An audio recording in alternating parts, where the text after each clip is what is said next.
Welcome back to Ingoa News. Chief Minister Dr. Pramod Sawant paid homage to Shri T.B. Kunna, the father of Go nationalism, on his death anniversary at Azad Maidan, Panjim. Dr. Sawant highlighted Kunna's pivotal role in Goa's freedom struggle and said remembering such leaders inspires courage and vision for a free, self-reliant Goa.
T B. Cunha हांची आज death anniversary.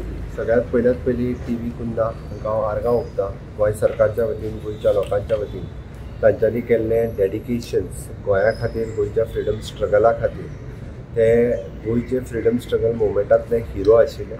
तांच्यांनी सगळ्यात पयले ज्यांच्यांनी भारत स्वतंत्र जाता आसतना जावं ते महात्मा गांधीजी आसतले, सुभाषचंद्र बोस आसतले, हांच्या बरोबर डायरेक्ट कॉर्डिनेशनान आशिल्ले हे पयले गोवन फ्रिडम फायटर्स. तेंचे डायरेक्ट तांच्या बरोबर कॉर्डिनेशनान आसून गोंय मुक्त तेन्नाच जावचें म्हणून गोवा नॅशनल काँग्रेसूय एस्टाब्लीश केल्ली आनी गोवा नॅशनलिस्ट काँग्रेस त्या खातीर टायम टू टायम तेन्नाच्या नॅशनलिस्ट काँग्रेसीच्या बरोबर वचून ते गोंय मुक्त 1947 जावचें हो विशय कंटिन्युअसली तेंच्यांनी लावन धरिल्लो.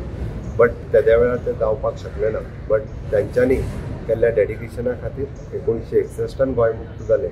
बट आजूय बी आमी डॉक्टर टी.बी. कुन्ना हांकां याद करता. तांच्यांनी जे फ्रिडम स्ट्रगल मुवमेंट तेन्ना सुरू केलो म्हणून तर गोंयाक मुक्ती जी आसा 1961 मेळपाक शकली. हांव परत एकदां समेस्त गोंयकारांच्या वतीन आनी गोंय सरकारच्या वतीन तांकां श्रद्धांजली.